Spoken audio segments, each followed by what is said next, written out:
3. Wait.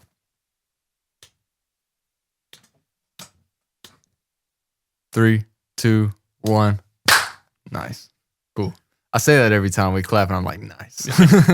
Yeah. Welcome in. $1 Million Radio, episode 5.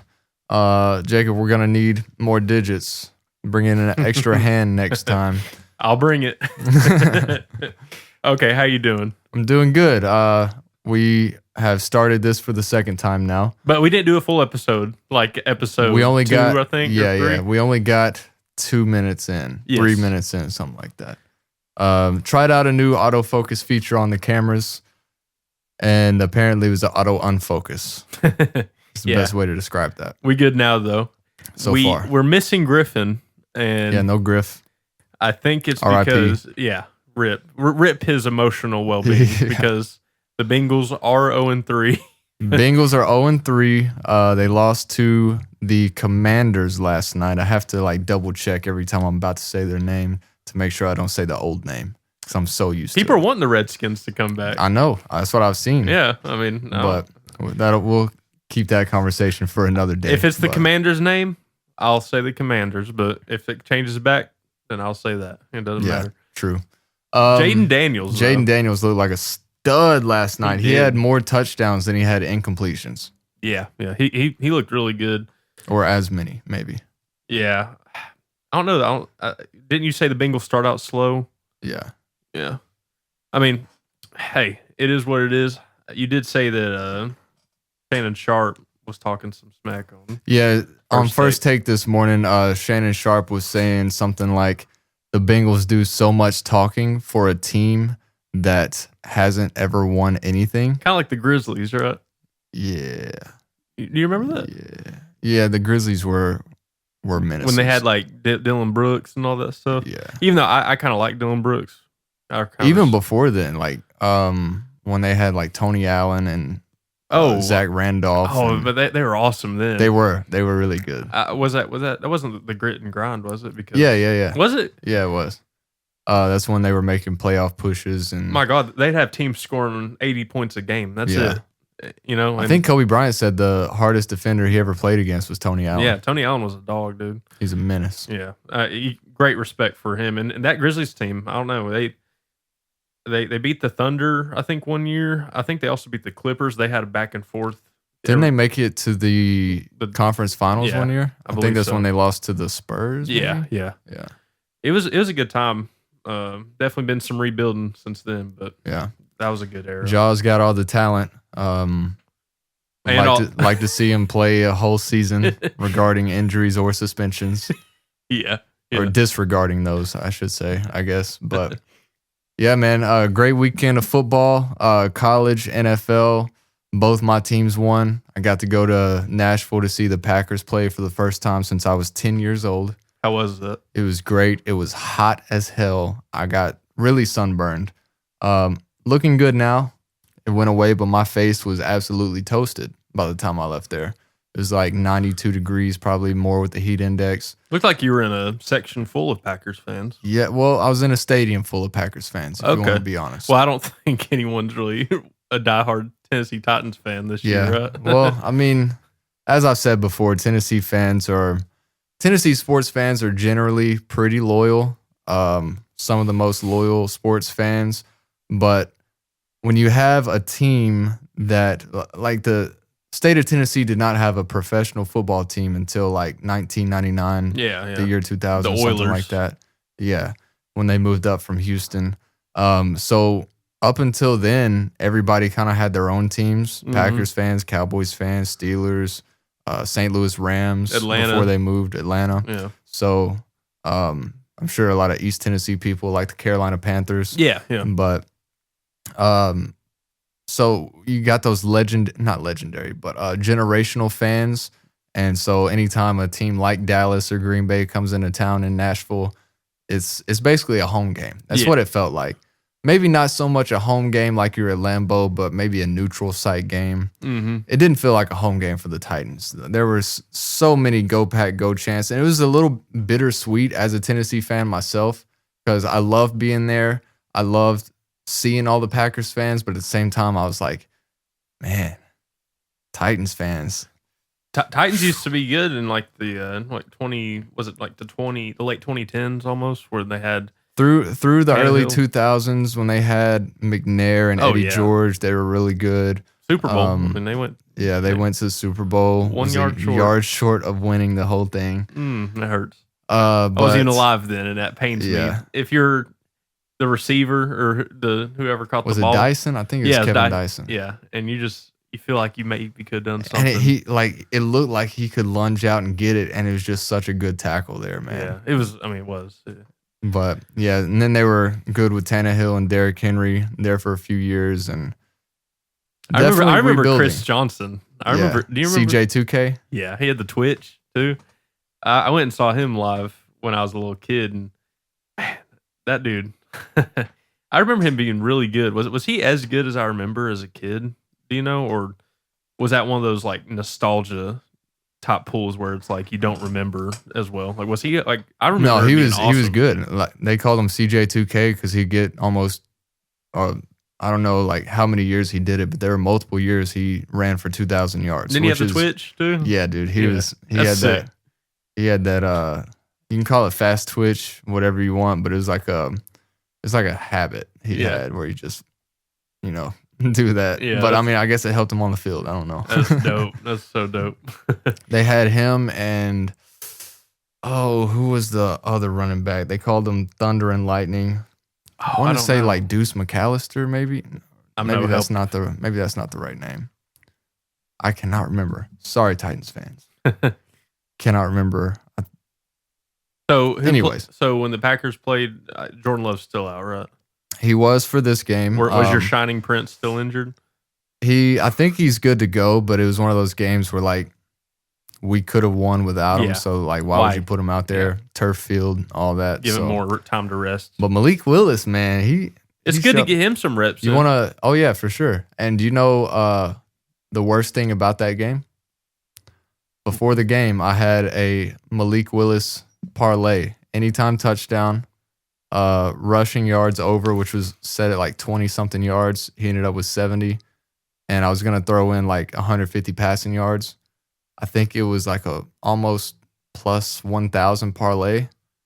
I forgot to place the bet before I went. and he hit those. He hit all of them. First touchdown, first drive. Like, So if you had put $10, you would have won 1,000. no, it'd been like 100. Oh, okay. But Sorry, my math. yeah, no, it was still, it was one that I want back. But at the same time, if I would have placed that bet, Green Bay would have lost. So that's just my luck. I put in a parlay for the Tennessee game that ultimately didn't hit. But a cool thing about it potentially hitting that could have happened was I had us being up 6.5 plus in the first quarter, Ooh, and Okay. we were at 3 points. It was like 3-0, I think, Mhm.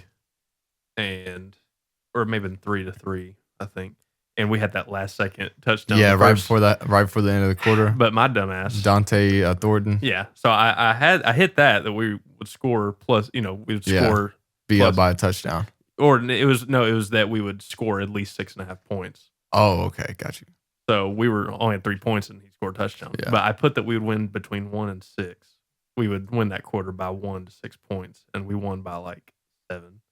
Dang, So, but ultimately, that's a weird parlay, Jacob. no, it was a bunch of specific stuff. But if it would have hit, it would have won 13,000. All of that stuff. Dang. But there was like 3 things that didn't hit. So Oh, okay. it made me feel better. That's that, why it would have won 13,000 because it was such a long shot. Well, he was just really specific, and I was kind of happy that the other things didn't hit in it because that one thing didn't hit. That would have been way more painful. Yeah. You know what I mean? Like True, I would true. rather been wrong on all fronts than was Yeah. one thing. Well, I had one last night. It was like $10 to win 60. I had Joe Burrow 225 passing, Jaden Daniels to throw a touchdown, Zach Moss Bengals running back to score, which he did as the last touchdown with like less than a minute to go, and then maybe one other thing, but the thing that didn't hit was Brian Robinson Jr. 40 plus rushing yards. Mm. He had 33. Oh, and that was the only thing. Yeah. That was the one thing. That's painful. I did have a parlay that hit in the Bills game to win 50, which was nice. But yeah, it was one of those where I was like, because the whole game I'm like, Zach Moss is not scoring. Mm-hmm. Parlay's over, and then right at the end he scored. And I hadn't looked at it in a while. Yeah. And I was thinking that was it. I was like, yes, yeah, You still I won. And then I went and looked at it, and I saw he was 7 yards short, and I was like, no. No. And the Bengals only had one timeout, so all they had to do was knee it twice after the onside. Uh-huh. So I was like, oh, man, I what think- a roller coaster of emotions. I think another thing for that Tennessee game I had was that Oklahoma would score over. They would score over 2.5 touchdowns, Mhm. and Tennessee would score over 3.5, or it may have been. It was something like that, and It was a game of field goals, man. that's the thing. A lot Like, of field goals. it's like getting into that Tennessee game. I was shocked it wasn't a higher scoring game, and I'm not saying that Tennessee did bad. I just think the play calling was very conservative. Well, see, there are a lot of people that were, first of all, there were a lot of people that were mad that Josh Heupel went the conservative route in the second half. But I Why mean, would you be mad about that? exactly. A win is a win. We win. It was the first time we beat a top 15 team on the road since 2006. Yeah. Okay. And it's his alma mater. I mean, His alma mater, first game back, Oklahoma's first SEC game. But the thing about it is, you got to take into account all the injuries that we had on the offensive line. We were Mhm. missing our starting left I think tackle. it's like we're like 3 strings in on. Yeah, we had a third string left tackle in. We had another guy that went down in the game.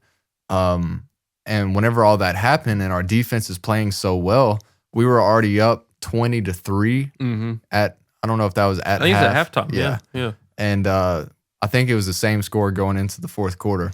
But it was so weird to see because like you have all that momentum, especially defensively. Oklahoma couldn't do nothing. Oklahoma's defense was very, very good. Mm-hmm. They were very good. And I think they're going to be able to win a lot of games this year because of their defense. If Yeah. they can figure out who to play on offense. Yeah. The quarterback. Hawkins or Arnold. Right. Yeah. Is that his name? Jackson Arnold. Yeah, Yeah. I think so. But it was weird to see them pull them out in the first half, which I mean, like I get He benched him, right? Yeah, he had like 3 turnovers. So I get it ultimately, but you throw in a true freshman who looked like if they would have played him from the beginning, they would have had a chance to win the game. And Yeah. at the very end of the game, Oklahoma, as slim of a chance as it was, they still had a shot to win. They got basically given a touchdown with some penalties at the goal line. I don't think the ball crossed the line at all Oh. on any of them. We won. That's good. No, but yeah, like I was saying, when we went for that field goal, when it was like 22 yeah. to I think 8, I thought that was the smart thing to do. Make it you have to get a touchdown and a 2-point conversion on each. Yeah, I think it put us up by like 16 or did. something like that. It was like you could still do it with 2 possessions, but Yeah. you're gonna have to be really flawless on that part. But it's 22 to 25 to 9. And then, right? It was 22 to that, and then the field goal. It was such a weird scoring game. It was dude. because the safety. The safety, yeah. But yeah, it was 22 to 9, and then it was 25 to 9 because 16. And then they scored a touchdown, and They got the 2 points, I think. well, they scored a touchdown to go up or to make it 15, and then they went for 2. Oh yeah, And there was like a flag, and so they backed the extra point up, yeah. and then went for the extra point, and he missed it. Okay, so, yeah. but yeah, a great win for Tennessee. Like I said, there were a lot of people that were mad because we called the dogs off, but you also got to take into account the injuries we had on the offensive line, Mhm. putting Nico in that situation where our defense can win us the game. They've showed it Mhm. showed it all game. They had 3 points going into the fourth quarter, 19 straight quarters without allowing an offensive touchdown. Yeah. One of the most impressive stats in my lifetime. Yeah, that was really impressive. But it was one of those things where like you gotta, I mean, Heupel, people are mad at him, but he called such a good game. who's mad at him? Have you seen commenters online Yeah. being like, I "Why mean, do we they're- do this?" and They're that? always gonna be spoiled fans. You can't make but- anyone happy. But the thing is, I'll tell you what my coworker said. And I don't know if this has truth to it or whatnot, but he He was saying he thinks that Heupel was not trying to embarrass Oklahoma. No. You know, I mean, I don't know, but I wouldn't say that. I feel like it was just really conservative. It was, but there was a point behind that. I don't know. Maybe it was to not show everything on film. Maybe. I mean, I don't know. Well, I mean, we lulled them to sleep and then took a couple shots throughout the end of the game, throughout the second half. We picked our spots too. Yeah. But at the same time, like I said, you got a banged up offensive line. Their defense is really good. Their secondary was really, really good. Mm-hmm. They let up a couple big plays, and that was it. They had the touchdown pass to Dante Thornton in the first quarter, and then that shot to Brew. And other than that, like, their defense held us in check in the secondary. Mm-hmm. So run the ball, run the clock out, rely on your defense to win a game. And the thing about it is, it's a special feeling to know that we can win those types of games. Mm-hmm. Because if we rely so heavily on our offense to produce so many big plays, so many passing yards and this and that, and a team like Oklahoma shuts that part of it down, then how are we going to win the football game? Yeah. Exactly. Whenever Alabama comes into town, whenever Florida comes into town, when we go to play Georgia, we got to know that we can win those types of games. And if they shut down our receivers and our passing game, we got to be able to win in other ways. Yeah. And that's what we did. But, man, like we were talking about before we started, that locker room scene after the game, Heupel, I might try to put the clip in right here. Maybe not for copyright, but don't worry. Yeah. Put the clip in. Yeah, dude. It was like a minute and a half or something, and he was just like, this game was never about me, but I appreciate y'all for having a little something extra for me. Yeah. And then everybody went crazy. Dude, man, I can see me goosebumps. I can see the little tears in your eyes. They're getting a little wet. No. Oh. All right. Hey man, I'll get wet if we keep winning like that. I don't mind getting a little wet. So you want to bet on it? Bet on what? You getting wet if we win? I mean, no. That was a bet I would lose. Okay. Unless I'm putting money on me getting wet.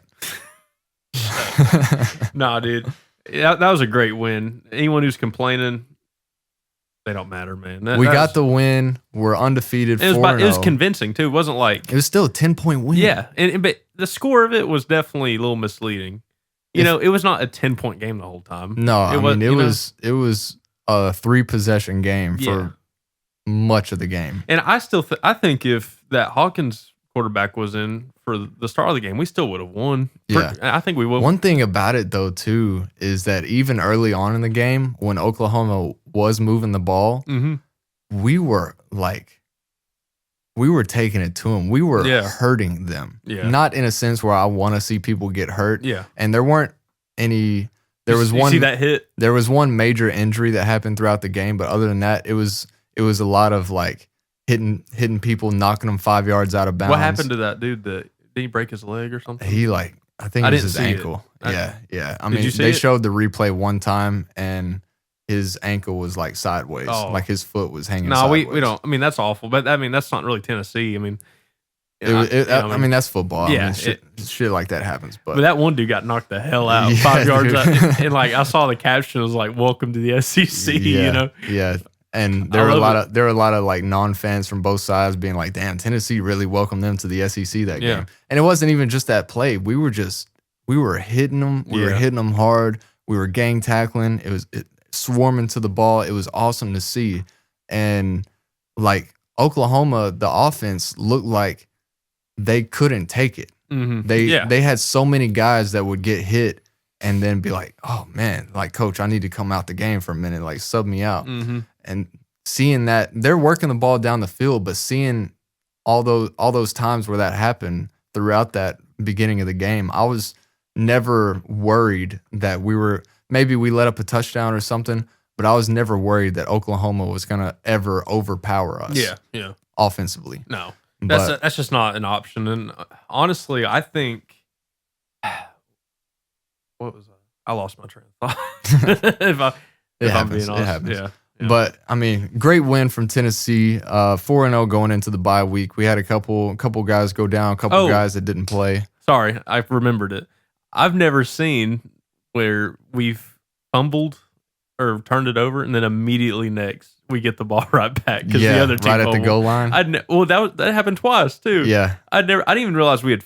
Okay, when we fumbled, I obviously realized because Nico got it stripped, but then they go and run it down and try to get in the end zone. They fumbled. I didn't even realize they had fumbled. Yeah. The quarterback didn't. He was still on the field, ready to do the next play. Yeah. And if you looked sideways, which is what I did, and then looked back, you'd see the arrow on the score go to Tennessee. I was like, what the heck? Well, during that play, there was like it was a big pile up at the goal line, and I just saw, like, I didn't think anything of it. I thought the play was over, and I saw one of our guys like take off running. He didn't have the ball or nothing, but he took off running and was like screaming like, "Yeah, let's go!"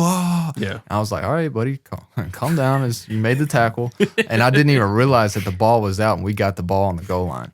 Yeah. That was awesome. Yeah, that was awesome. And it happened again. I don't know. And then one of the refs was like on it. He came down the line of scrimmage and was like, signaling it was our ball. I was like, oh my gosh, it's like that LeBron meme. Hey, that's our ball. Yeah, that's our ball. Yeah, he was on it, wasn't he? Yeah, yeah. But that was a great game, and I was never worried that Oklahoma was going to win. We were in control the whole game. Yeah, we were going to have to lose for Oklahoma to win. You know what I mean? Like, it wasn't going to be a shootout. I thought it'd be a little more high scoring on each end.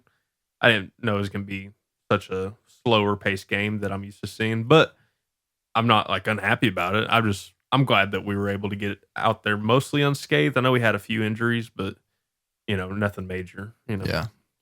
No, it was a great win. Great start to SEC play. Undefeated 4-0 going into the bye week. We can rest up some of the injuries we've had, get healthy. I got a friend who's a Georgia fan. He said he was worried about this week too. Who's this week? It was a bye week. Oh, yeah. He's like, I'm sweating this week. Just think about it. Well, I think they play Alabama next. Yeah, they play Alabama this week. That's going to be a good game. I don't know. I mean, Alabama may blow them out. I don't know. I wouldn't go that far. I think, if anything, Georgia would probably win convincingly more than Alabama would win convincingly. But how do you score 13 points on Kentucky? I mean, any given Sunday, man, or any given Saturday, but however the saying goes. I just don't get it. I mean, you're Georgia. I mean, even a blind squirrel finds a nut every once in a while. Well, it's not like a broken clock is right twice a day. I can keep going. Bro, that makes no football sense. No. But I mean, okay, wait. Who else played this week? Did you see that Colorado Baylor game? I saw the highlights of it. I didn't watch it. Did you see that ending? Yeah, the Hail Mary. Yeah, so like I think Shador Sanders. Yeah, he did the Hail Mary into the end zone. Was that during overtime or was that to tie it? That was to tie it. Okay. Last play of the game. And then they go into overtime, and then I guess they score a touchdown, right? Yeah. And then Baylor gets the ball punched out, and it goes out the end zone. Yeah, and those are like the most tragic plays if you're the team. Because it's like, I'll never forget when Pig Howard did that. I think it was against Georgia. He fumbled it out the back of the end zone. And it was one of those first times when I was a kid where I was like, oh, that's a turnover? They get the ball? Yeah. That sucks. Yeah, it's a touchback. Yeah. There are a lot of people that say that shouldn't be a rule, but also that's what makes the end zone so sacred in football. Well, what is the suggestion then? What's the? I don't know, but these people you talking about? Yeah, I know. It's just like a. If you scrounge YouTube, you'll find. Yeah, you'll find anything. Yeah, you'll find anything. Or Twitter or Facebook or anything. There were a lot of people that said. I saw where on Facebook there was like an Oklahoma fan page or something that was like, man, props to Tennessee traveling all the way out here and showing up. And I saw that. The fans and stuff, and the fans were nice and cordial. Yeah. I'm sure not all the fans were, but just like showing up for their team, being loud the whole time, all the Go Big Orange chants and Rocky Top blaring throughout. And when Brew made the big catch, you could hear it on TV, everybody going, Brew! Yeah. That's one of my favorite things. I love that, yeah. Green Bay had a guy named John Kuhn who was a fullback, and anytime he got the ball, everybody's like, Kuhn! Really? That's cool. Yeah, I saw that post you're talking about, and we do travel well. But have you seen that one Snarp video? You know Snarp? He's the dude that wears the big glasses. He's blonde. He goes to all these different college campuses, and like he went to the Alabama-Wisconsin game, and it was at Wisconsin, I believe, and he wore an Alabama shirt. he came down here last year when we played Georgia at Neyland, and he wore a Georgia shirt. Yeah. He just talks shit the whole time. Okay. And like he gets people that are from here to react, And I just I want him to come back to Tennessee so bad because when he was here last year, he said this one thing to this one girl, or it was a few of them, but he was like, "Just because you have 10 bodies doesn't make you a 10." He's like, "It's easy to talk when you wear 10 pounds of makeup." and like this big drunk dude came up, was like trying to intimidate him with the checkerboard overalls on. Yeah. He's like, "Keep walking, buddy. Hit the gym." And Snarp's like, he's not that big of a dude, I don't think, but it's just funny. Like once you put the glasses on, just start talking shit. It's just so funny. He's like, "What are you gonna do? It's sports. Are you really gonna beat my ass over sports?" Some people might. Yeah. I've seen a lot of fights going on this year between NFL fans at the really? different games. Yeah. Really? I mean, I'm Was there sure any at the Tennessee game? not that I saw, but okay. not that I've seen. Maybe there was and I hadn't seen it yet, but I'm sure alcohol is involved in all of those scenarios. And like people pre-gaming and stuff when they're crowded and they're about to go in. Like I bet they get annoyed, but man, you shouldn't try to beat someone's ass over it. It's sports. No. Those players don't care about you. Yeah. You know what I mean? Like those players don't know who you are, and you're gonna go over here and get an assault charge for real. Yeah. Like some dudes will spit on that dude. Yeah. And he does talk shit, but it's honestly pretty generic, and it's not like it's like anything hurtful necessarily. It's not like he's like being racist or anything crazy. It's just sports, and they're willing to like spit on him, take his glasses, and try to beat his ass. I think I might have seen some of the videos you're talking about. Yeah, he's a cool. I mean, he seems like a cool dude on the videos he posts. But yeah, I'd love for him to come back to Tennessee. Actually, I went to the Morgan. I almost said game. It was game at Neyland. Yeah. Did you go Friday or Sunday? I went Friday. Okay. So, we were crowded up, like I was saying. Yeah. Mackenzie wanted to get there at like 4:30 because that's when the gates opened. Because she had went and seen him in Nashville, I think, and she missed the opener because they got there a little like later than what the gate opened, and they didn't get in time.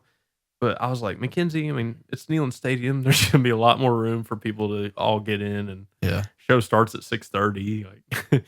But we got there at 4:30. Yeah. Traffic was a nightmare. I can imagine. I didn't pay for parking. Her dad dropped us off. Nice. It was like $100-something for parking. Well, they shut down campus. They canceled classes for Friday. That's what she told me. You know why?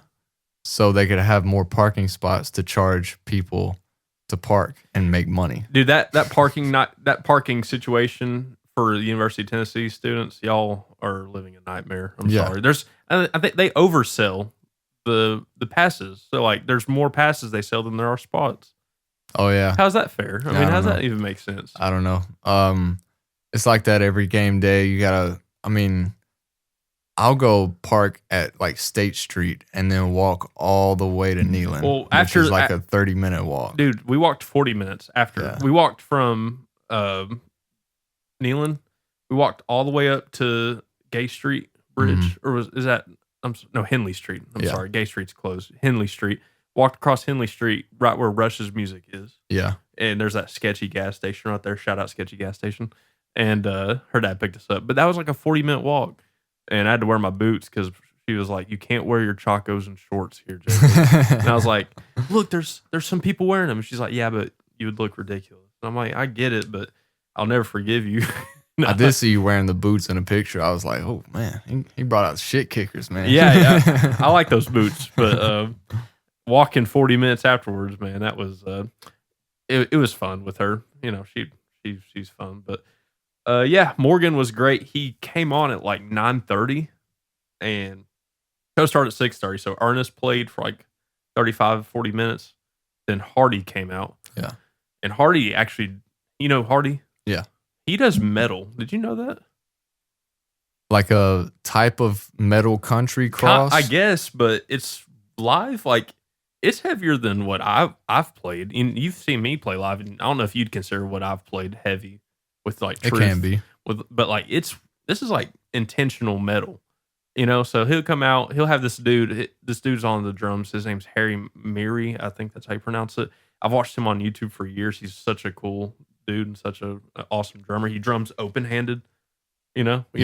And like he does Not crossed on the yeah. hi-hat. His setup is pretty cool. But he's his drummer. He got a huge gig, and he actually went into a video one time before he went with Hardy. This was way before, and he did like the financial life of a musician. And I can only imagine that helped and like bumped his status up and everything. But literally, I mean, Hardy comes out and he starts with a song where he starts rapping, and there's like, I guess he probably has a click in his in ears and stuff, and there's a little underlying track, and he starts rapping, and it's a video on the screen. He's not on the stage, and then he does something, and then they all come in, and it's like a quarter time breakdown. Yeah. And there's like flames coming up and Nice. everything. Like, I don't know. It was really cool. And Morgan, then I like Hardy more live than his studio stuff. That Nashville productions can fall flat to me sometimes, but Understandable. yeah. But Morgan was awesome. Was he? Do you like Morgan Wallen? I've never been a country music fan. A lot of his stuff is more like pop country type feel to Hick it. hop. Yeah, hip hop. That's a good way to put it. I am going to see him. Wait, hold on. I'm sorry. It's southern hip hop or no? Go ahead. I'm sorry. You can finish what you were saying. I am going to see Morgan next Friday night, Okay. all the way in Tampa, Florida. Damn. Yeah. It's probably tickets are probably cheaper, right? No. Well, we were supposed to see him in July. Oh, okay. I went down to Florida to see my friend Seth, and shout out Seth. We went with his girlfriend and my now girlfriend, and it was a Friday afternoon, about 4:30. I think doors open at 5:30. It's probably the same kind of deal with Mackenzie. Yeah. Way back. But we were downtown Tampa, stuck in traffic about 20 minutes from the stadium, and we see on Twitter where Morgan tweets that he's his having voice. he was sick or something. Yeah, okay. But I had heard from around town because he had back-to-back shows in Tampa. He had a show the night before, same spot, and Did he play that night before? yeah, he played that night, and then apparently went out to I don't know. I can't speak. It's for all the man. rumor mill, but But I heard he was out at a strip club night before. Okay. probably he's a All right. rock star. I mean, Yeah. oh, it's country rap crap. Okay. I saw that on Facebook. But yeah, it got postponed. Tickets were $300, so I'm still gonna go. Good. He puts on a hell of a show. That's what I've heard. It was great. And so leading up to that show, I started listening to him a little bit. I got my songs I like. Seven Summers is my favorite song. Talking about that boy from East Tennessee. I can relate. Living the Dream is a good one. If you've not heard it, Maybe. check it out. I'll go check it out. Did he play it? No, He didn't? no. Okay. I mean, he honestly. Okay, this one girl that is friends with Mackenzie, her friend said he didn't play any hits, and it's like that's all he played. Yeah. He's like he didn't play any songs that made him famous, and I'm like, this dude was tripping Yeah. because like that's literally all he played. You could have went to From all the Snapchat stories I saw, I recognized almost every exactly, song. and you don't. And I don't even listen to exactly. them. Like someone like you could have went and had a great time and probably sung along to half Yeah. the songs at least. He did play some cool Tennessee songs. Talking Tennessee, and Yeah. he played Up Down, and he played. Played 865. I think I'd have to look. I forgot. It was all a blur. How long was his set? He got off at like 11:45. He went on at 9:30. Yes, he played for like 2. That's what I'm saying. It's a hell of a show. Like he gives you like if the tickets were like $300 each that people are paying for them and all that stuff down there, he gives you a hell of a show. Yeah. And like he brought Eric Church out to play Quitting Time with him, even though Eric Church has a song with Morgan. They didn't play that one. They played one that he doesn't have with him. But it was So I guess we can go ahead and get into it. Special guest for that weekend. we're not Jelly Roll. Not Jelly Roll, not Post Malone. Yeah, and I honestly thought Post Malone was going to make an appearance because if you look at his tour dates, Yeah. He had shows before, he had shows after, but he had no show on Were they like September. around here at all? I think it was like Connecticut Saturday. Okay. But I mean, you could fly. Oh, You're yeah, Post for sure. Malone. But like, yeah, he had stuff in like Pennsylvania, and then he had I knew obviously he wasn't going to come on Friday because he had a show that Yeah. night. But I was like, I thought he was going to come on Sunday. I was Yeah. going to make a bet on it, but because he didn't have a show. But Shout out Joey and everybody at Jerry's Barbershop that gave me some false information. hella cuts, hella lies. That's Hey. what they call it. It's the gossip shop. Barbershop is where all the gossip goes down. Yeah. Guys don't typically watch soap operas. We go to the barbershop. There's a good Andy Griffith episode. You know Andy Griffith? Yeah.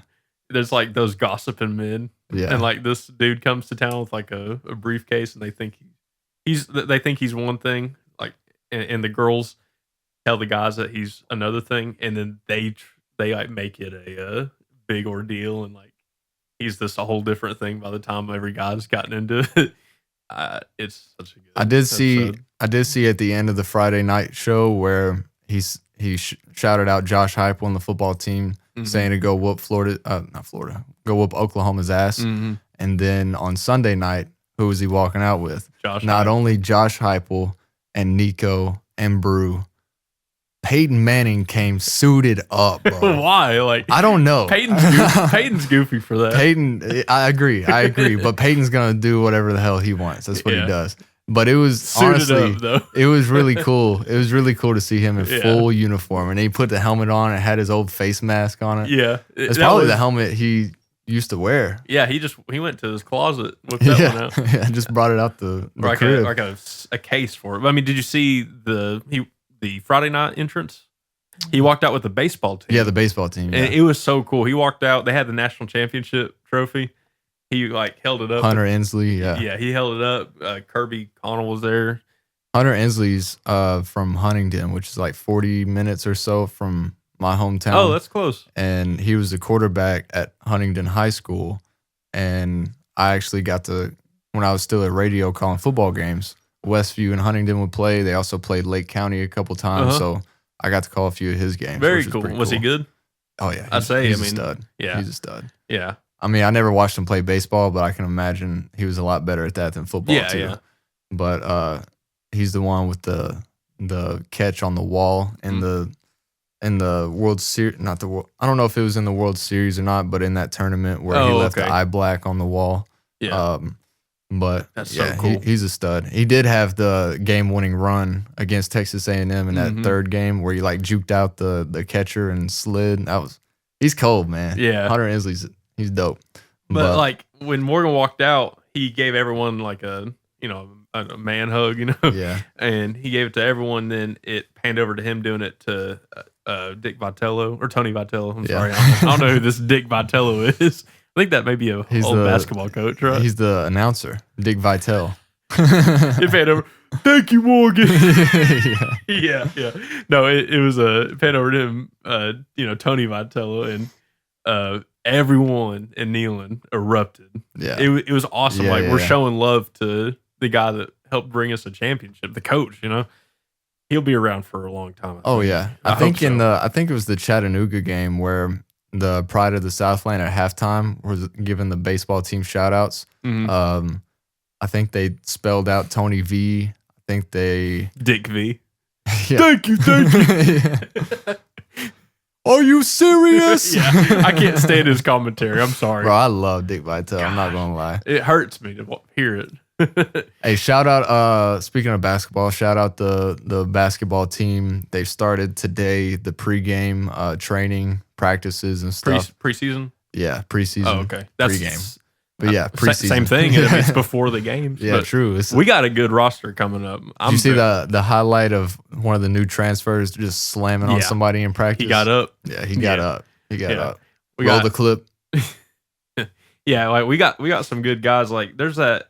Is he from? Not NC State. I forgot where he's from. I'm gonna look that up. I'm gonna have to do some research on our team. I have no clue who anybody is now, except for Zakai Ziegler. But I think we're gonna be pretty good. We're gonna be better. I think I'm calling we're it. I'm calling it. 41 days away from tip off. Yeah. Yeah. So I'm looking this up real quick. a lot of football to play in between now and then. But after the run we went on, should have made it to the Final Four if it wasn't for Zach Edey and the Purdue Boiler refs that were on the court that day. I hate Zach Edey as a college basketball player. I hope he does good in the NBA. I don't wish anyone not to make millions of dollars if they can. Yeah. But man, it was hard watching him play college. He had no skill. You know what I mean? And he's on the Grizzlies, so I'm kind of rooting for him at this point.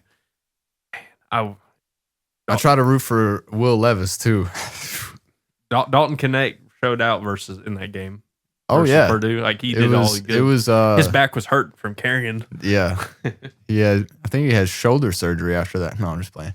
But it was the Dalton Connect and Zach Edey show that whole game. Mm-hmm. Dalton Connect was raining threes. He was dunking and he was attacking the rim. Zach Edey, just his whole highlight tape was free throws. Look out for this man. Read it off to me. I can't see. In the 2024-2025 basketball season. Darlin Stone Dubar. Ooh, I like that name. Is Stone Dubar like a double last name? No. That's his middle name? No, Darlin Stone Dubar. Oh my God, it's one name. Darlin Stone. Bro, give it to me. Okay. He's a fifth-year senior. From where? His hometown's from Charlotte. He went to Hofstra. That was the thing. He's 6'8", and he weighs 211 pounds. What's his position? I'm gonna stop almost foaming at the mouth.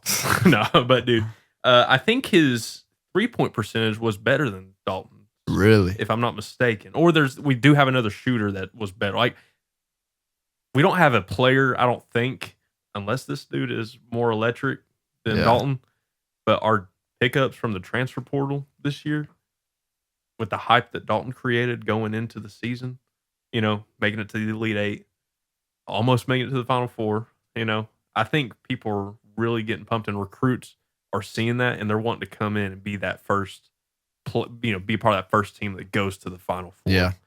And people see Dalton Connect. He was a fifth-year senior. He came from Colorado, right? Yeah, Colorado. Like a JUCO. He started Northern Colorado, I think. Yeah, so he's JUCO. Yeah. They see the journey that you can go from JUCO, you can make a name for yourself. Now he went to Hofstra. Or I'm sorry, I'm talking about Darlin Stone. Yeah. But, you go from JUCO, and then Dalton went to Tennessee, played his ass. I mean, he played his heart out, you know what I mean? Yeah. And now he's a member of the Lakers with LeBron as his teammate. Shout out Lake Show. Yeah. I mean, that's opening a path that we've not seen a lot before, the JUCO path. And I don't know. I think that's going to open some good stuff for Tennessee. Not only the product of what it's like to have that type of path, but they also see the finished product of a Dalton Connect. But they also see Rick Barnes, who is one of the best developers as a coach in college basketball in the whole nation. Absolutely. I mean, he's had so many guys that since he's been here at Tennessee, I don't remember anybody getting drafted before. We'd have guys getting drafted, but Tobias Harris was like the only one. But we wouldn't have guys making a name like Jarnell Stokes. Yeah, he got drafted to Memphis. I think Memphis, but he ain't done nothing. He didn't. He didn't really have much of a career. Tobias Harris is the only one who's made a name for himself, and even he's like a role player. Dude, people consider Tobias Harris to be like one of the biggest thieves in NBA history. Yeah. Like literally, the 76ers, they fucked up. Sorry, so bad choosing Tobias Harris over Jimmy Butler. Yeah. Honestly, I think that 76ers team, if they had stayed together after the 2019 heartbreak that they suffered, when Kawhi Leonard hit that buzzer beater where Toronto, where it bounced 5 times on the rim, if they had stayed together for a full year after that, they could have. I think Joel could have gotten out of the second round. Yeah. But hey, he's one of the only MVPs to never make it to a conference finals. Maybe the only MVP, if I'm not mistaken. Yeah. But shout out basketball. We're almost there. What is that? Basically 6 weeks away from tip off. Tennessee's going to look good this year. until we absolutely demolish whatever small school we play first, because that's how it always happens. And then we should go to some games. Yeah, absolutely. Around Thanksgiving, we always go to like a Maui tournament or something like that and actually get tested. Lost to Purdue last. We did. We beat I was hoping Kansas and somebody USC, North Carolina, one of those teams. I was hoping that wasn't a preview of what would happen, but I mean, it's basically the exact same game. But once Zach Edey free throws, that was the whole highlight of Purdue's game. Once Purdue eliminated Tennessee, I was rooting for DJ Burns. Yeah, yeah, me too. I love DJ Burns. I'm trying to pick up a little bit on his game. I'm not great at basketball. I love playing. I'm tall, so that offers me some stuff. If I was built smaller but still had the skills I have, I would not be good. But I'm trying to pick up on that one thing he does. It's like a spin move. So like you're dribbling in the paint and then do a quick spin around and then you do like a little hook or something. Yeah. He was cooking. Yeah, dude, he didn't miss. It was like a drop step. You know what I mean? Like I forgot who was because he wasn't like the tallest center. He was like 6'8". 6'8". Yeah, 6'9". He could dunk though. Yeah, it was cool. That big dude going up there grabbing it. Shit! No. But chat, clip it. Chat, we clip everything here. His showout game was versus Duke in the tournament. He dropped like I think 40 points or so. Yeah, he had a hell of a run. He got signed to an Exhibit 10 contract to the Cavs, but is UConn going to go 3 in a row this year? I mean, they very well could be. I know that apparently Dan Hurley had flirted with being the Lakers coach. He turned him down. Yeah, I mean, I don't blame him. He turned him. It was going to be like a double in his salary, but he did not. I mean, I guess he just didn't want the pressure that comes with being a Lakers coach. You know damn well whoever takes the head coaching spot of the Lakers is going to be the scapegoat. Already on the hot seat. Like JJ Redick, he's already on the hot seat. That's just how it is. I love JJ, and he's probably going to be a great coach. I agree. Because he has a great basketball mind. He knows what it's like, and he's with the modern NBA. But you know damn well if they get out the first round again and get swept by the Nuggets, whose fault is it? It'll be his. Yeah. Until LeBron. Darvin Ham, though. Yeah. JJ's an upgrade from Darvin Ham. I would hope so. Have you put that clip in where Darvin Ham's like this? He's like drawing a fake play on the clipboard, and then nobody's paying attention, and he just can't get through it and just erases it, and everybody's like, all right, let's go. Fellas, way to pick up the defense. I like that. It wasn't that exactly, but that same vibe is like, dude, you're not coaching. Yeah. You're not even motivating me right now. The whole time he's on the sideline, his hands are literally in his pockets. Yeah. I get it. He's not a coach. I'm sorry. He could probably be a good high school coach. Oh, I mean, yeah, I'm sure he's got knowledge of the game to a certain extent. He got to at that point. I mean, LeBron was the coach. Yeah. And he probably still is, but I think JJ Redick has enough mental capacity and want to and like assertiveness to work with LeBron, where it'll be like he's not gonna have that Darvin Ham instance where he can't figure out what to draw on the clipboard. Yeah. You know what I'm saying? In a 30-second or minute long, however, timeout, where they're trying to draw up a play and he just physically can't do it. I just hope LeBron doesn't stunt Dalton Connect's growth. I mean, me too. Dalton Connect's NBA ready. He's NBA ready, but also he's still going to be a rookie regardless. Oh, yeah. So, I mean, I just hope that LeBron doesn't stint. He's what, 24 going in? Probably, yeah. I mean, I know he's 23 when he's drafted. So I heard, because you saw him they brought him out at halftime of the Kent State game. Mm-hmm. That night, he went to Luniverse and was just turning up bottles of tequila. Oh, yeah. I got Dalton. This is Dalton, the owner of Leaderboard. I got him on Snap, and he was posting on a story, and he's doing shots with Dalton at the bar for Leaderboard. I was like, dang. Yeah, I didn't know he went to Luniverse, though. I'm pretty sure that's where it was. Wow. Because I've got somebody that I work with at Dead End who also, he's a security guard at Luniverse. Cool. And I think that's where he was like, man, screw Dalton Connect. I was like, what? Why? I don't know. He's just a party animal, I guess. I think I would be too if I was a millionaire. Yeah. But not rude. I don't think I'd be rude. I mean, I don't know if he was rude. I don't really know the whole situation, but I did hear that he was turning up bottles of tequila like this. Probably getting it everywhere. Hey, I just can't wait for basketball. But hey, let's we reviewed the Tennessee game. Let's preview this. We have a bye week coming up, but then we got a pretty underrated Arkansas team, and I don't think they're really going to be that much of a fight considered we handled Oklahoma pretty well. I don't think they're going to be as good of a team as Oklahoma. They struggled and I think lost to Oklahoma State. Yeah. Who did they play this week? Oh, I can't remember. Arkansas? Yeah, I can't remember. Maybe they had a bye week or something. But we're in that. Everybody's got 2 bye weeks now, and we're in that first phase where. Did Florida State lose again? No, they beat who was it? They beat. They got a win. They did get a win. Arkansas did have a bye. Okay. They played UAB last. Arkansas's only test so far has been UAB. Wait, am I wrong? Wait, no. Okay, our next game is Arkansas, but their next game is Texas A&M. Yeah, so they had a bye week this past week. Okay. Yeah. So yeah, Texas A&M, that'll be a test for them, I guess. It is at Kyle Field in Aggie Land, but I was actually watching a video today about how that multi-million-dollar 2022 recruiting class, Texas A&M, just for them to go 5-7. Yeah, Jimbo had Fisher. a guy from Powell, Walter Nolan, who was on that team. Is he still on that team? I don't know. Man, he should have came to Tennessee. He should have. He would definitely be getting some playing time. But I mean, we got I think 9 or 10 guys on our defensive line that just rotate in and out.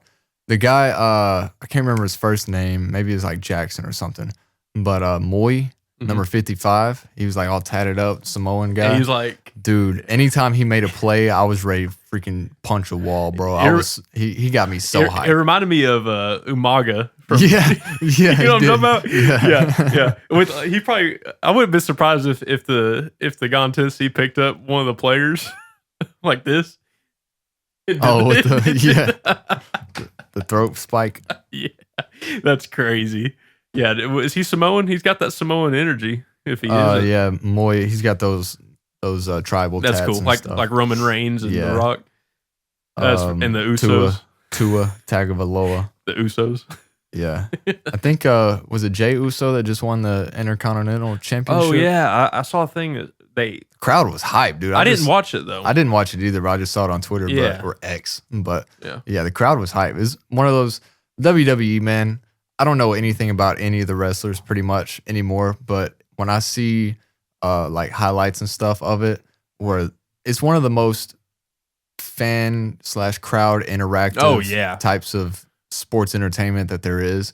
So whenever the babyface wins something for the first time and the crowd loves it, everybody just goes crazy. Dolph Ziggler, pinning Alberto Del Rio, the night after WrestleMania.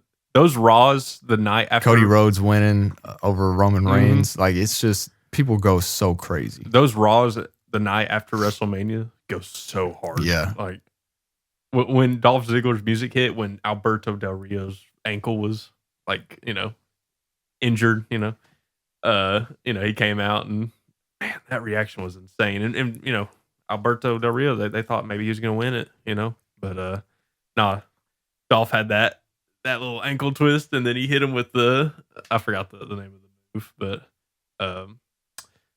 the zigzag. With the zigzag and pinned his ass. That was so good. But back to the college football scene. Arkansas does play at Texas A&M. Number 24 are the Aggies, favored by 3.5 points. Arkansas will upset them. Think so? Yeah. Plus 140. They're going to upset them. Oklahoma plays on the road at Auburn. They are 2.5 point favorites. I don't know if they should. All the money's on Oklahoma. I'd say since Hawkins is probably going to be starting, that they'll probably win. I don't know. I think Oklahoma probably the money's a toss-up in the A&M and Arkansas game.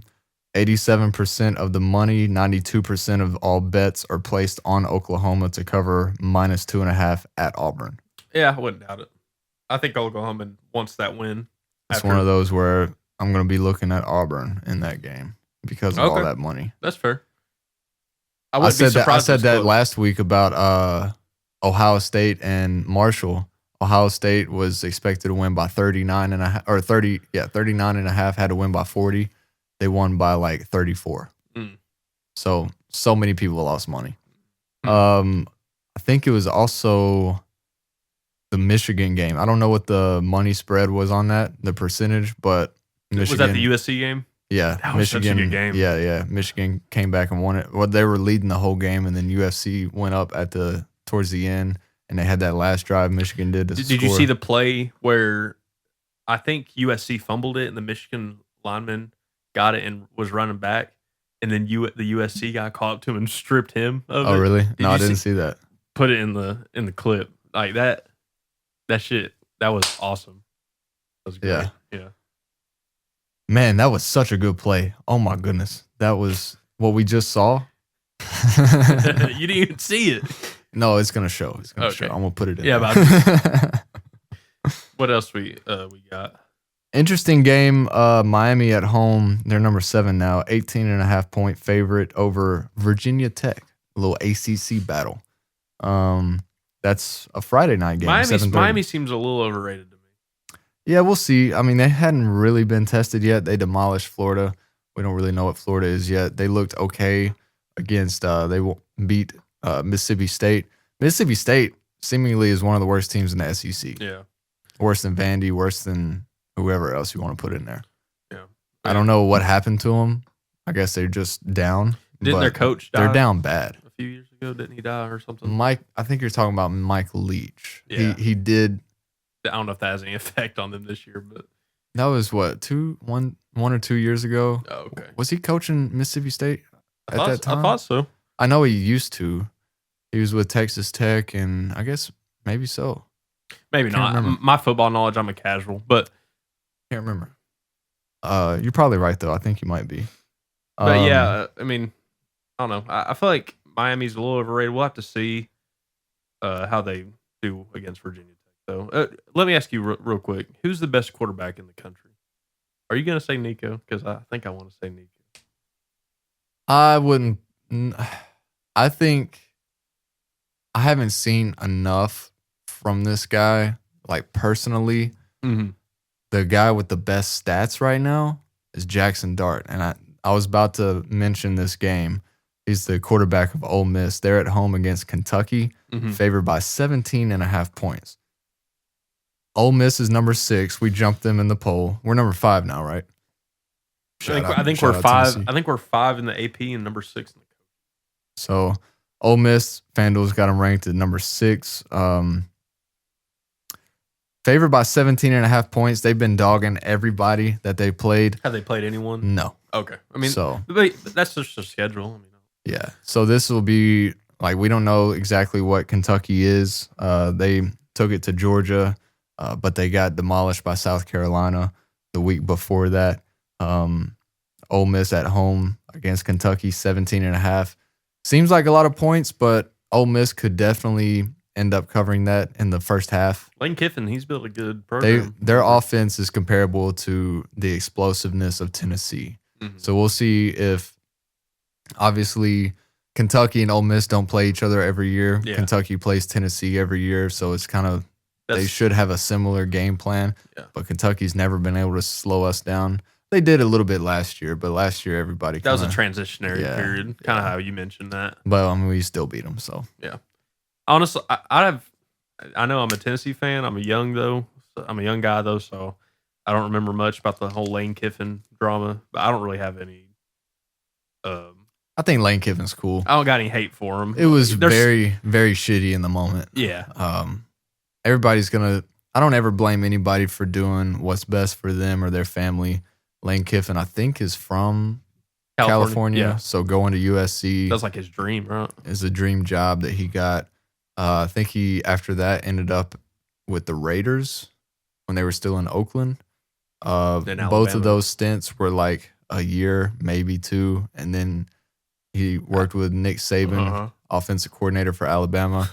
That's when Lane Kiffin really cemented himself because that's when. What he cemented himself as? As one of the best offensive minds in the country. Yeah. And I mean, we see it now with Ole Miss. Jackson Dart is a stud. They're putting up like 700 yards of offense every game.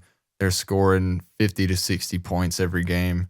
Not playing anybody yet. We'll see if Kentucky can slow them down. Do they have a pretty easy schedule? Do they play Alabama or Georgia? I don't think anybody in the SEC has an easy schedule. It's been easy so far. I'm going to pull up their schedule right now. Well, we'll see how they go against Georgia.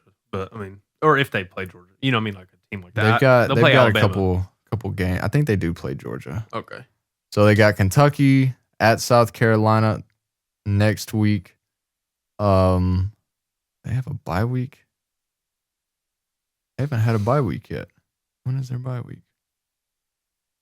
Anyway, so they got Kentucky this weekend at home, at South Carolina, then at Ole Miss. I mean, at LSU, at home against Oklahoma, at Arkansas. Then they host Georgia November 9th. That's good. That'll be a good one. And then at Florida and at home against Mississippi State in the Egg Bowl. So, I mean, as far as SEC teams go, they've got a fairly decent schedule. Yeah. They do have a tough one with Georgia. That'll be interesting. I think they held their own against Georgia last year for a little bit, and then Georgia ended up blowing them out. But, I mean, Georgia's blowing everybody out the last couple of years. Yeah. We'll see what Georgia's got. Let's pull up their schedule. They've got Alabama this week, right? Georgia, yes, it's Georgia Alabama this week. That's gonna be a banger. The game of the week Yeah. for sure. Yeah, for sure. I mean, they're what? That's the top 4 teams right there. Yeah. Alabama's number 4, right? Georgia's number 2, Texas being number 1. Texas looks so good. Yeah, I'm not too convinced just yet. Texas has to play Georgia October 19th. Georgia's got a pretty tough schedule. Alabama this week, Auburn next week, Mississippi State, then they're at Texas, at home against Florida. Well, that's a neutral site in Jacksonville against Florida. Then at Ole Miss, at home versus Tennessee, and then UMass and Georgia Tech. So Georgia's got a pretty tough schedule. We'll see. I bet they drop a game or two. Oh yeah, I hope we put up more than a touchdown. Remember last year we had the first touchdown at the first play of the game, and then I think we might have kicked a field goal in the rest of the game. Yeah. It's like, damn, we used up all of our VC in the beginning. That was I think recorded as the loudest moment in Neyland Stadium history. Wow. Other than maybe when we beat Florida like 20 years ago. So it wasn't when we kicked the field goal to beat Alabama? That's insane that wasn't.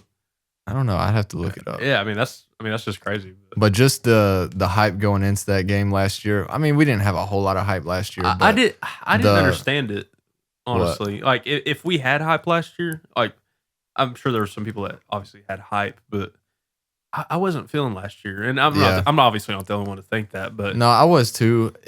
I knew going into that year that it would be a transition year. We could be really good. But Joe's just going to mentor Nico.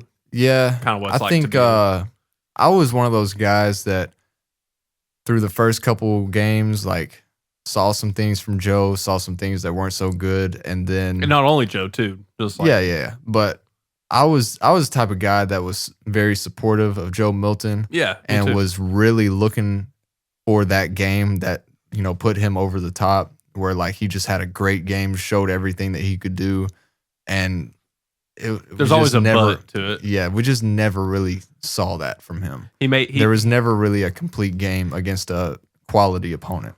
Yeah. So, I mean, we lost at Florida, got our teeth kicked in against Georgia. Oh yeah, came out looking really good against Alabama in the first half, and then just got completely shut down in the second half. Nick Saban. He's always making adjustments at half. Yeah, I mean he's the best coach of all time. Yeah, so I mean we'll see if Kirby Smart can top him, but I don't think so. Yeah, I mean Georgia is the new Alabama. Yeah, so he's won not back to back, but he won back. He did win back to back. Yeah, you're right. They're like 40-3 in the last 3 years. So. And I think the only games he ever lost was to Nick Saban. Yeah. And they were close too. I mean, this is only the second time in the last, I don't know, something like 8 to 10 meetings where Georgia and Alabama are playing each other in the regular season and not in the SEC championship or the national championship. That's insane. So yeah, it is pretty crazy. I respect it. It'll be this game this weekend, I think, will show who the best team in the SEC is. Who are you calling?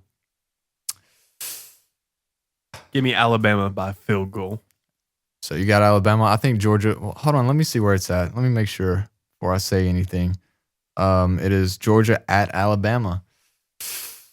I think I think Georgia's a more complete team just from recent years. Alabama lost a lot in the transfer portal. Mhm. They also gained a lot in the transfer portal. They struggled against USF like they did last year, but they were able to turn that around and go on a run, make it to the 14 playoff, win the SEC championship against Georgia. I don't know. With Alabama spoiling Georgia's year last year, they were undefeated and lost in the SEC championship and then did not make the playoffs. Which was bullshit. I agree. I think it's more bullshit than an undefeated Florida State team not making it. It is. I do.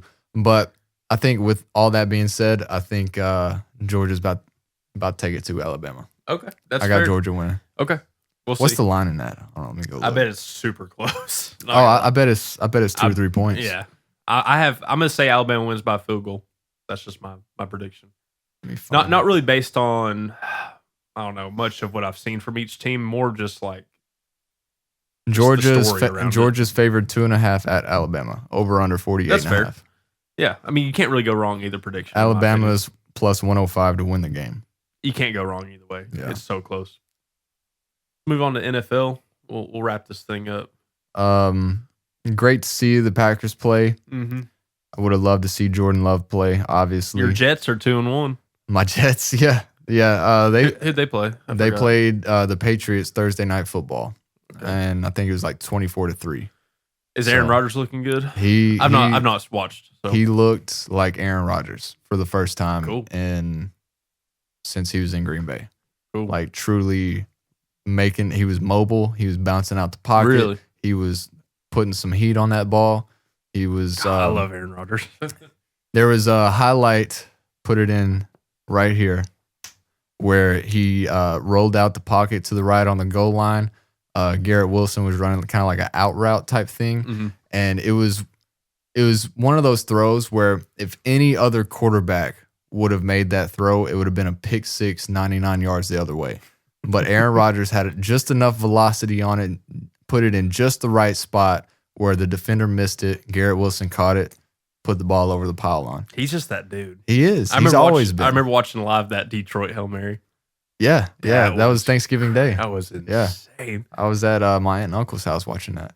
What was your reaction? I think that was the same game Ndamukong Suh stomped on Aaron Rodgers. You remember that? I think, yeah. Yeah. One of the dirtiest players in the history of the NFL, I'm not gonna lie.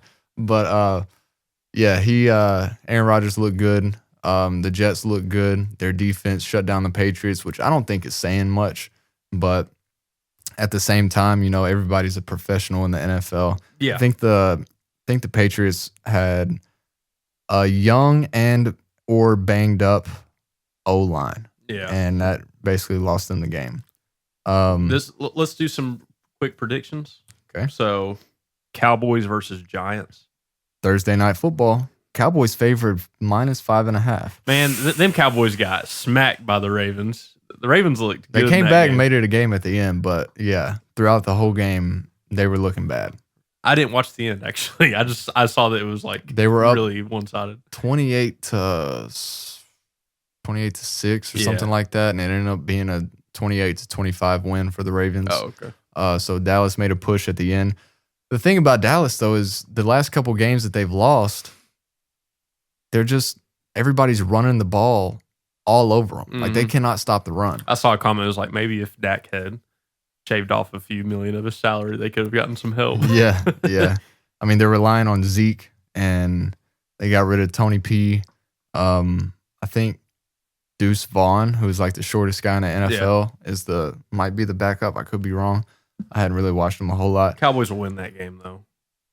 5.5 seems like a lot of points, but they're playing the Giants. They beat the Giants in New York last year, week 1, 40-0. Okay. So Giants don't have Saquon this year. I don't know if they'll have anybody that can run the ball against the Cowboys. like the Ravens or the Saints with Derrick Henry and Alvin Kamara, Mhm. how they did. I'll take the Cowboys in that game. I don't think the Giants will be able to. The last couple of weeks, though, man, it's been the dogs. Like it's been whoever is the underdog has been winning pretty much. We'll see though. It'll probably start to level out as the season on. Another game to look at. Shout out Griff, who's not here with us tonight, but the Bengals are favored at Carolina -4.5 points. If Andy Dalton plays like that again, Man, we'll see. We'll see. it was just the Raiders. I think the Raiders are one of the Shout out Frank. shout out Frank.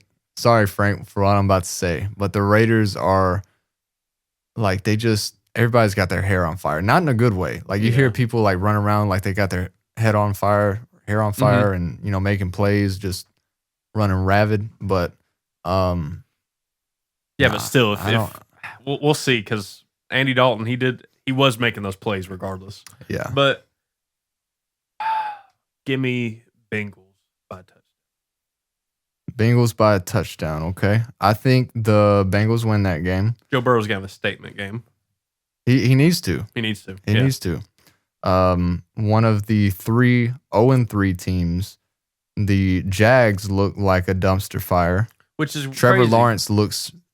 It's not even like the Jags look bad, which they do. Trevor Lawrence looks bad. But he wasn't though last year, right? He hadn't. I mean, they struggled a little bit towards the end of the season last year. The year before that, they made the playoffs and then They had a comeback win. Remember? it's either a comeback win or a loss against the Chargers. No, it was a comeback because yeah. it was like I've never lost on Saturday, or it was like something. It was like something. Yeah, like, yeah. He had- He'd never lost on Saturday in his life. But they were down like 31-0 or something Mhm. like that at halftime. He And just kept making the right. I will plays. never forget there was somebody who placed like a $10,000 money line bet on the Chargers at halftime.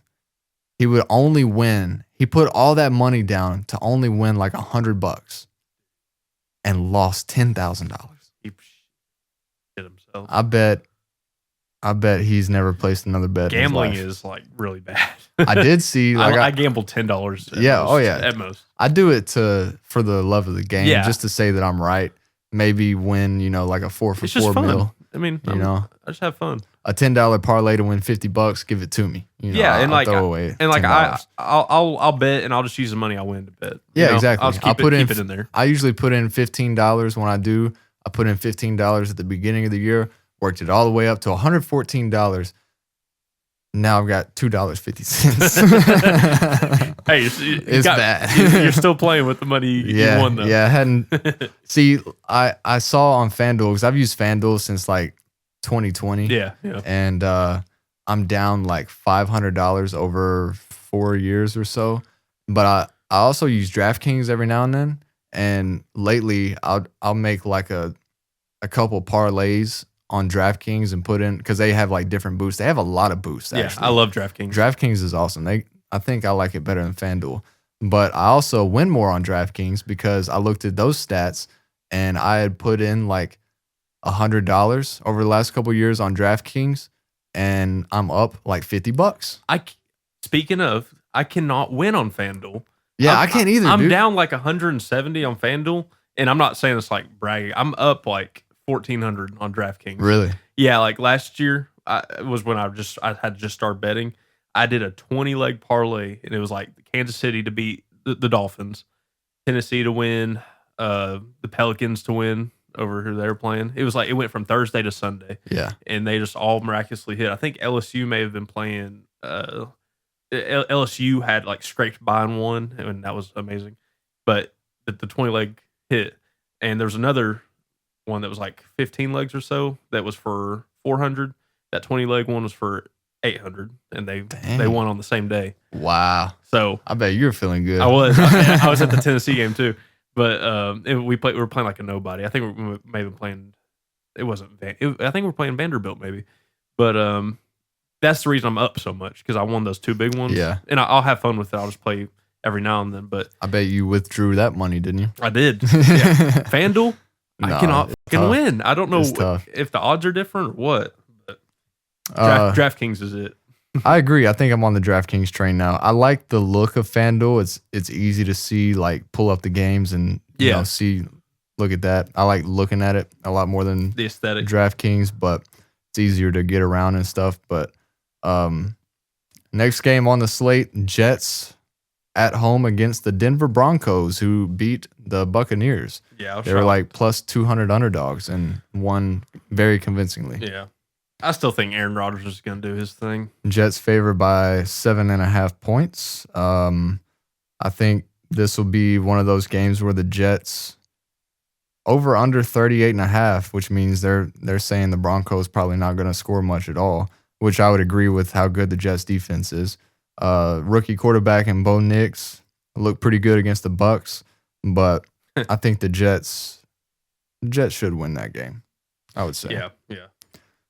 Saints and Falcons, dude. The Falcons looked pretty good versus the Chiefs, I think. They did. They beat the Eagles last week, and then which we were all wrong about. We were. I said by touchdown, and were they driving down to score a touchdown? Maybe I don't know. Yeah, it's when Saquon dropped the 3rd and 1 pass, and which he could have scored a touchdown off that if he would have caught it. But Falcons favored 1.5 against the Saints at home. Yeah. The Saints have looked like one of the most impressive teams in the league to start off, and then they had a 14-12 loss to the Eagles this week. So I don't know. I think the Saints probably win that game. Yeah. And then a weird line to see. I'm not gonna lie. Packers at home against the Vikings, favored to win by 2.5. Everybody's expecting Jordan Love to play this game. I would agree with that sentiment. Vikings undefeated, 3-0 coming into Lambeau. Have they played good teams? They beat the 49ers last week. Oh, wow. They dogged the Texans this past week. 34-7. I can't remember who they played week 1. It might have been like the Giants or something. And you're shocked to see that Green Bay is supposed to win by 3? Is that what this is? Yeah, I was expecting the Vikings to be favored. Yeah, of course. Jordan Love coming back. If this was Malik Willis, I think the line would be swapped. But maybe that's what they're expecting then. Yeah, Jordan Love should play. I think he's been good enough to play for a couple weeks now. Give me Minnesota by a touchdown. Okay, all right. I'm gonna ride with the Pack. Of course. I'm not gonna put any money on it, but let's do like 3 more games. I would like to see the Packers win that game. Bills versus Ravens. That's gonna be a good game. That is sexy. Ravens are favored. The Bills look so good. Ravens minus 2.5. And the Ravens are 1-2. Yeah. Bills. I guess they're just expecting the Bills to drop a game. I mean, this would be a game that I could see them dropping, but with how good they've been. Inconsistent and consistent. Yeah. Not inconsistent. Yeah. Yeah. Josh Allen still hasn't turned the ball over, thrown a pick. MVP push this year. I mean, he's looking like it, dude. He's looking like it. Yeah. Who you got in that game? I went with the Ravens versus the Chiefs, and I was wrong. So give me the Ravens by a field goal. Okay. Literally, I'll take the Bills in that game. Yeah, honestly, it's for me. It's either the Ravens are going to win by a field goal or the Bills are going to blow them out. Yeah. I don't. And does that make any sense? I don't know. No, it makes sense. That's how it goes a lot of times. I will be at this game. Titans at Dolphins, Monday Night Football. Is Tua coming back? No, I think he had to take like 4 weeks. He's on IR, yeah. Yeah, okay. Titans are favored minus 1.5. I mean, a toss-up game. Over under 36.5. They're expecting no points. I think the Titans get their first win of the season. Of the is this Will Levis's first year? Second year. Oh, okay, I was going to say. Will Levis, I was at this game last year. They played Monday Night Football in Miami, and it was the biggest comeback in the history of the NFL since like 1970-something. Really? Where it was like a 14-point deficit with 3 minutes to go, and the game did not reach overtime. It was like one of those Did they crazy go for 2? LeBron stats. Yeah. So they were down 14. It was 27-13. Titans went down and scored. I think I know exactly. I think I saw what. Yeah. Okay, we'll keep going though. But Titans drove down the field, scored, and then went for 2. Mike Vrabel put his balls in a wheelbarrow, went for 2. So that was That was, yeah. So it was 27-21, and then got a stop against Tua and them, and then drove down the field, scored again. I think the Dolphins had like a minute to go to get some points, down one, and the Titans held them off. So Titans defense is pretty good, especially against the run, which is what the Dolphins lean on. Even with Tua, they lean on the run a lot. Even without Tua, they do it even more. So You think if you have Tyreek Hill as your yeah, I don't. I mean, I didn't watch this last game against the Seahawks, but even with Tua, it seemed like the Dolphins were not getting Tyreek the ball enough. And then now that they don't really have a quarterback, he's still they're not gonna. getting it. I mean, they're gonna have to like do quick screens out to him or get the ball to him quick out in the flat, or maybe bring him in motion, hand him the ball, do some sweeps. But other than that, like, I don't know. I think the Titans will win that game though. Yeah. I'll just say Titans. Roll with you. I'll ride with you. And then there are 2 Monday Night Football games. I hate it when they do this, but NFL is gonna NFL. Lions at home against the Seahawks, -3.5. Lions are favored. Give me Lions. Yeah, give me Detroit. They're breaking out their black uniforms for the first time. I think. Yeah. By 50. Yeah. Give me Yeah, I think- Detroit by 50. Yeah. Not I really. don't know. by It's 40. enticing to take the Seahawks +3.5. Seahawks are undefeated. Crazy enough. That ends Monday. The undefeated teams: Kansas City, Pittsburgh, Seattle, Minnesota, and Buffalo. Yeah, Kansas City's going to be 4-0 going into the next week. They're going to beat the Chargers, I think. Yeah. Justin Herbert is hurt. Re-aggravated ankle sprain, high ankle sprain. The Chiefs are favored. Where is that at?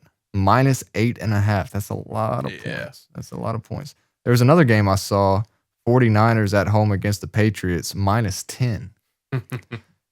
There's a stat that's kind of crazy in games like this where a team is favored by double digits. Mhm.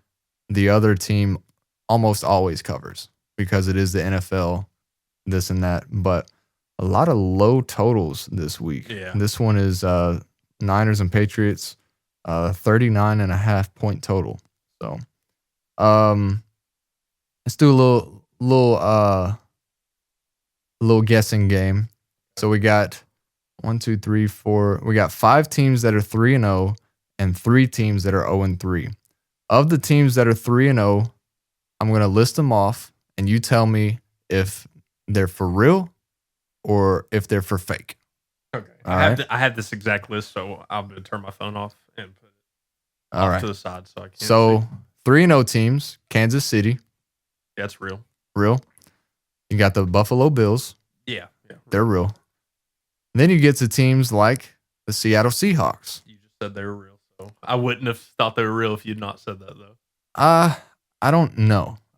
I don't know about Seahawks. Oh, I thought you were saying if they were actually undefeated. They are I undefeated. thought you were saying guess if these teams are No, undefeated. all of these teams are undefeated. Yeah, okay. They're- So you're saying to see if they're real. No, Seahawks are not real. Yeah. No. Are they? I should say, are they contenders or Okay. not? There we go. So we got the Chiefs, the Bills, both of those. I just got off work, guys, so I'm very tired. We are filming on a Tuesday night, not a Monday afternoon. So Seahawks, don't think so. The Vikings, 3-0. I've not watched them, but no. Mm-mm. You think the Vikings are going to win this week, right? Against the Packers? By a field goal. And then the other team is the Pittsburgh Steelers, 3-0. With Justin Fields, not even Russell Wilson. Oh, Russie Boy hadn't even made an appearance yet.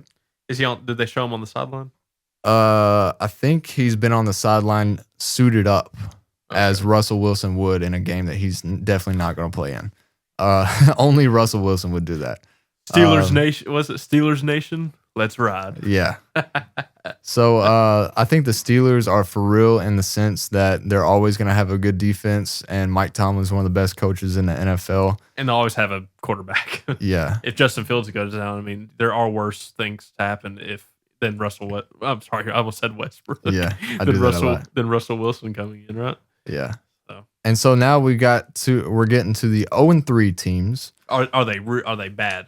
Are this they bad or do they have a shot to turn it around? Okay. Cincinnati Bengals, Oh, 0-3. Yeah, dude, they're gonna Yeah. make the playoffs and everything. They're gonna. Yeah. If there are any one of these teams that could do it, I mean, they got the Panthers this You week. saw how close it was with the Chiefs. If they go 0-4 against the Panthers this week, I'd say no. I don't see it happening though. I don't see it happening, But but it is a must it win. could happen. It is definitely already a must win, and you hate to be in that spot already. Because then if you're 0-4, then there's so much even more pressure. Yeah, no, if to you're not be 0-4, if you're 0-4, you're pretty much done. Yeah. Already. Yeah. You got the two teams in the AFC South. The Texans also just lost. I think they're leading in the division 2-1, so you're only 2 games behind right now. But the Jags and the Titans both 0-3. Oh hell yeah, they're bad. Yeah, You both know, of them. I honestly, I've not watched enough Jacksonville games. You said that Trevor Lawrence looks bad. I don't know. I've thought he looks good previously, but I've not watched him this year. So Yeah. what's changed since Yeah, I mean, just last night, I know the Bills defense is the real deal, smothering? but at the same time, there were so many bad throws that he had and just not good reads. From what I saw, He needs to get a haircut. they only, Frost his tips. I think they ended up scoring late in the game, but it was like 41-10. Like they just It had the couldn't do score anything. on. I was watching while I was about to fall asleep. I was watching Bengals game. and it had the score corner. I kept Yeah. seeing the Bills score go up. Yeah, and it the was like Jackson won. 34-3 at halftime Yeah, or then- something. Yeah, But so the Titans also, Titans are bad. yeah, I think you could call this a rebuilding year until they get an offensive line. I don't think they're going to be able to do anything. I think they will win this week, and they'll probably have a few games where they pull out by the skin of their teeth throughout the year. But Will Levis, I don't think he's as bad as he's looked. But the eye test would say he's awful. yeah, but I Poor think decision making. I think he just needs some experience and needs to know when, because he has a lot of throws. He even had some against Green Bay where he was fitting them into tight windows, making good throws, making good So reads. potential like crazy. Yeah, but also like threw a pick six right to Jair Alexander. Had a How you toss it? I mean, yeah, that's still week one. We're still talking about that. That's unacceptable in my opinion. Tossing it, it's the NFL, dude. You think tossing it's going to be effective like that? I don't know. I Well, don't. it's not. But I mean, yeah, no. yeah. But yeah, all right, that'll wrap it up. It's 9:30. I'm tired, man. I gotta go. I appreciate you coming over this late and sticking it out. This is one of the longer episodes. We're pushing an hour and a half now. So What's your song pick of the week? I would have to go with the band Periphery. I've been listening to their last album. Jetpacks was Yes, Volume 2. Is that what you're about to say? No, Oh, okay. Periphery P5. Gent is not a genre. It is, but okay. It's a play on it. Yeah, But yeah, that's the album. Their last one. It came out, I think, last year, Mhm. early last year. Michael But, Blevins, good friend of mine, loves Periphery. yeah, Yeah. He's he can play along with them too. He's Yeah, really good. Insane. But song off their last album called Wax Wings. It is a 8-minute long song. I'm not listening. No. Yeah, no, I'm sorry. No, Sorry. one of those things about songs that are so long is that typically they're like multiple different songs all in one. So it's like not draining to listen to. But Wax Wings is a great song. I'll check it out. I don't know if you've heard it or not, but it's a very good song. It gets the juices flowing. There are so many like halftime breakdowns where into the chorus where you just want to put your hands up, sing along to. Those are my favorite type of songs. I think you said that about another one. Yeah. But I've been anyways. listening to that Belmont song like crazy. Have you? Counterfeit. Yeah, that whole album's good, man. You Okay. should give the whole album a listen. But that is mine. $1 Million Radio Song of the Week. Wax Wings by Periphery on the P5 album. What about you, Jacob? I've been debating. You know, my first song I had was a hardcore, like thrash core almost. You know, it was like considered one of the first metal. You're gonna give us a Morgan Wallen song right now. No, well, I was considering going the different route and doing MGMT, Yeah. Time to Pretend, but I'm not gonna do that. What are you gonna do? Hint, hint. Check that one You've definitely heard it if you have Instagram. But you know the band called Under Oath? You ever heard of them? I don't think so. Okay. Well, you're missing out, in my opinion. Okay. I've got another band I'm listening to now that I'm about to start listening to, Sleep Token. Yeah, I walk in, he's listening to Sleep Token. I'm like, have you listened to this? He's like, no. Okay. Have you listened to this? No. Have you listened to this? No. And I'm like, okay, write these down. There's like I literally just started like today. I have at least 6 songs to show you, Skylar. But yeah, no, I love Sleep Token. But Under Oath, I have an actually really bad habit of this. And I actually did this with Sleep Token. See them live first. Yeah. You don't appreciate them. Then you find a song somehow on Spotify and you're all of a sudden in love. And you're like, wow, I did not appreciate what I saw. I've got a few artists that I've done that with. Literally saw Sleep Token at Louder Than Life last year, September of 2023. Went and saw that whole 4-day festival. Me and my boy Eli went. It was so fun. Saw Sleep Token. They killed it. But this band, Under Oath, is actually one of the first shows, if not the first show me and Mackenzie went to. She doesn't mosh. She doesn't like hardcore music. None of that stuff.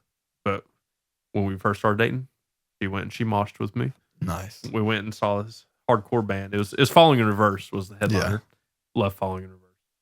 But they had this opener I'd never heard of called Under Oath. And Under Oath, one of the most influential metalcore, post-hardcore bands you could consider. I mean, they're one of the most influential bands like that. I mean, if you listen to their stuff, this song is off the album They're Only Chasing Safety.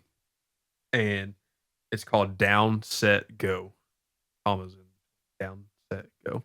And the cool part, they're screaming in it. I wonder if they're football fans. What? Oh, okay. Down, set, go. Okay, but sorry, bad joke. No, but they if you like screaming, if you don't, that's fine. But this song that has a little bit of screaming and that has clean vocals in the chorus, and then there's a really cool acoustic part in the end that if you can ask Mackenzie, every time I listen to it, I crank that up because it's so pretty. And then the drop into the final outro, so awesome. I'll check it out. So check out Down, Set, Go. Aaron Gillespie is Under Oath? Yeah. Check them out. Aaron Gillespie, he's the drummer / singer. He's a singer in that band, but he's also the drummer. Does it both at the same time? That's so impressive when people can do that. And how much stamina do you have to pull that off? He drummed for Paramore too, if that tells you anything. Yeah. So he's legit when it comes to both fronts. I feel like I've heard the name before. Yeah, he lives in Nashville, I think. He has like his own whiskey brand. I mean, cool. These are cool dudes. Yeah. And they're originally a Christian project. So I mean, I like that part about them. Down, Set, Go by Under Oath. Nice. My $1 Million Radio song pick of the week. This has been episode number 5. Cinco. We're gonna need an extra digit next. Well, no episode next week. No episode next week. We made this one a little extra long so that y'all can. Whoa. No, we made it a little longer though, so that y'all could maybe so you could click off of it faster. Yeah, pretty much. Make sure you dislike. This one's an hour and a half. I'm definitely not watching. I know, right? Make sure you dislike, unsubscribe, do not share it. Do not. Please send us in a hot take y'all have when it comes to anything, any topic, sports. I mean, it can be anything.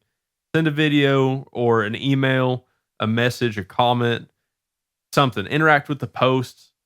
It all helps us out. We're trying to get some shorts shared on YouTube, on Instagram, on TikTok. Any comment, any share really helps. Any engagement and means a lot to us. It's free, and it just really helps out. But also send us your hot take on anything like that. I like saying hot take if you couldn't tell, but we like to make things interesting. Want some fan interaction, so please let us know what you're thinking. We're gonna get Griffin on. I'm actually gonna be out of town on October 7th. That's when we're probably going to record that. So I'm going to be out of town to the Bengals game versus the Ravens. Maybe the Bengals will have a win by then. But Griffin's going to take my place for that episode. So. If they don't have a win by then, they will end up 0-5. Yes. I don't think that's going to happen. But I'm actually rooting for the Ravens that game. So we'll see. But yeah, please interact and send us in some stuff. This has been episode number 5 of the $1 Million Radio. Podcast. Thank y'all for watching episode 5, $1 Million Radio. Really appreciate all the support. We got down to The first episode was like over 120 views, maybe. Second couple were like 50, and this last one got up to 80. So if you don't want us to, way too many. Yeah, if you don't want us to keep doing this, I'm gonna keep doing it until we have exactly 0 views on an episode. So, I mean, we're getting too many. We're getting too famous. I'm thinking about canceling it because it's getting too big. Jacob came in last week with some sunglasses on, and then he came in with some stylish sunglasses on this time. I got these from Urban Outfitters, and it really is way too bright. But I was like, let me just wear something fun. Oz used to have these really small glasses that were like small on your pupils. Yeah. And they looked so funny. Like the Ozzy Osbourne type, John Lennon? Well, no, like smaller. Like really? Small. I want to wear those because they look so funny. But we'll see. I'm going to try to bring a different pair each week. All right. Well, this has been episode 5, $1 Million Radio. Thank y'all for watching. Really appreciate the love and support. What would Jacob do? He's showing that on his wrist. What would Jesus do? Oh, my bad. I mean, don't do what I would do. Don't do it.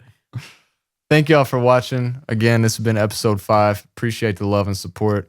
And we won't see you next week, but we will see you next time. Thanks for watching.